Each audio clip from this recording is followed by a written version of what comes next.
Namaste, my friends, all the way around the world and back again. Blessings on Letha. The summer solstice is here.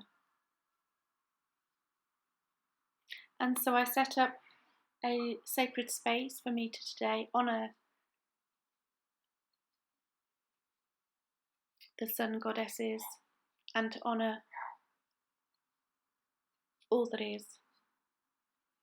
I've lit my incense. I have my candle burning. I have my crystals. And today I wanted to make some beautiful smudge sticks.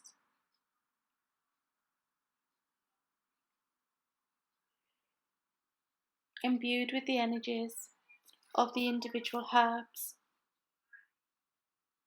and plants that have grown in my own garden.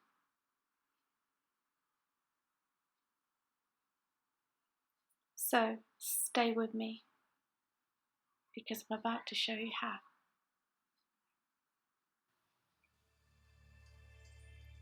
Namaste.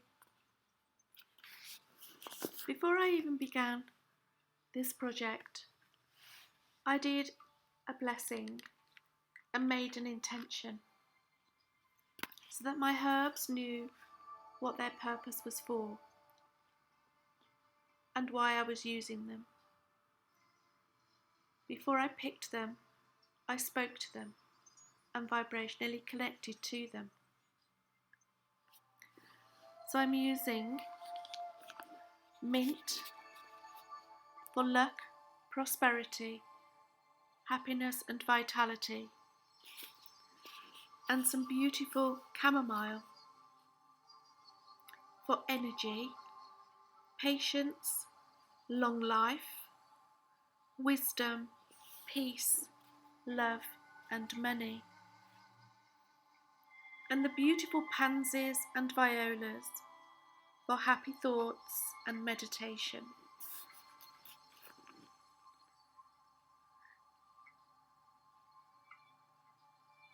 And as I work through them, I'm still connecting with each plant, each herb, putting my intention into them, which I will also do later. I had enough to make 2 bunches. I also placed some oregano in there, which was for comfort, protection, purification, strength, vitality and joy. And I've tried to keep the colours in the fire element, representing the sun goddess for the solstice.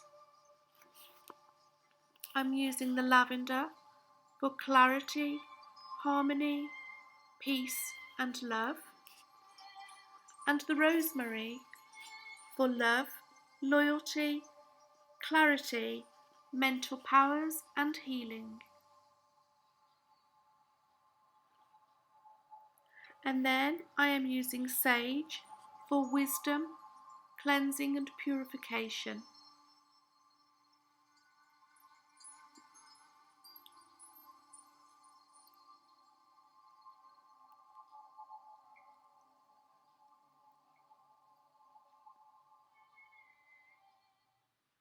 I am using bay for glory, honour and reward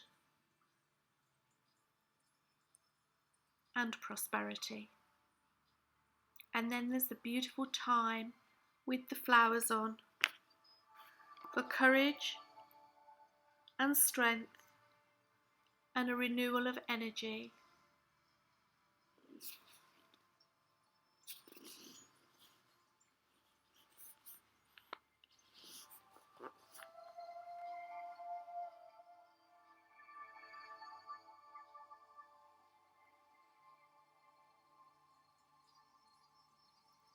I'm also using the lavender with and without the leaves, and you could use anything that you are drawn to, anything that you're growing, ensuring that they have not been sprayed with pesticides. Remember that you're going to burn these. And how you make them is important. Constantly keeping focused on your intention.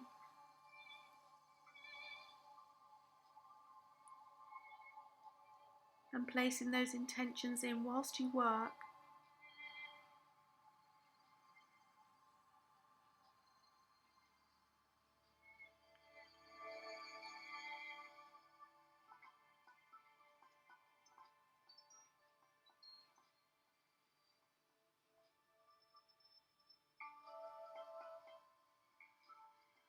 Energetically be present in every moment of making your smudge stick. I call them wands because they are so beautiful and magical.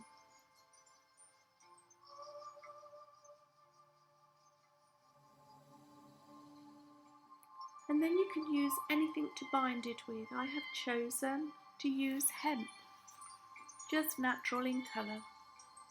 But you could associate a colour red in or green if you're using it for prosperity, red for empowerment, or if you're blending it for love, then you could use pink.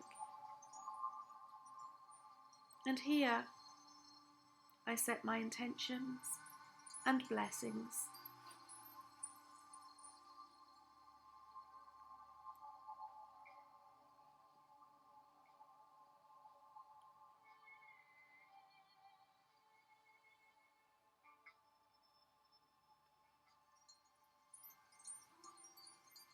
Spend as long as you like putting your intentions and your energy and your invocations into the plant material. I also do this once they're bound.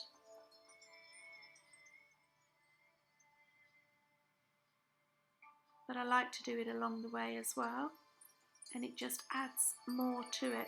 It adds the energy and builds the energy as you go.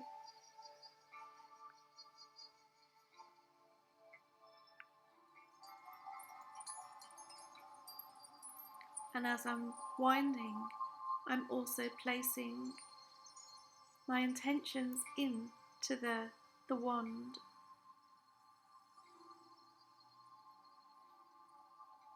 Affirming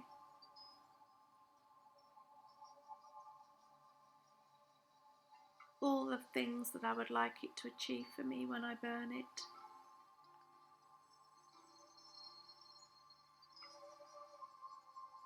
Along with the individual attributes of each plant and herb.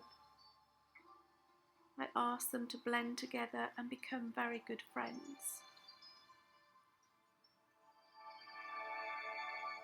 I wind it as far to the top as I can possibly go.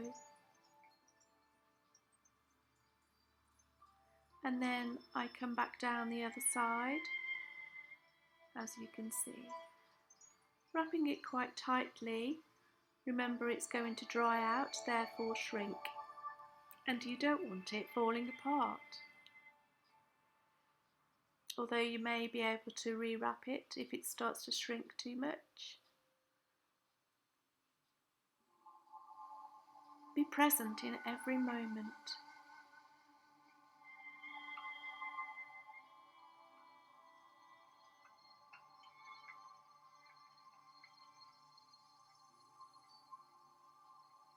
And then when you're finished, tie it off tightly.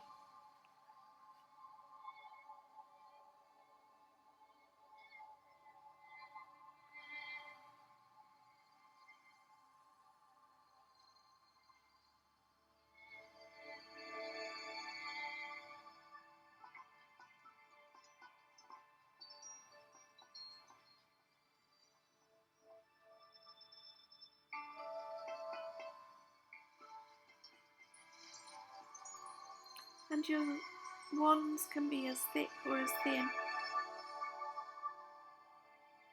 as you like.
So let's have a recap.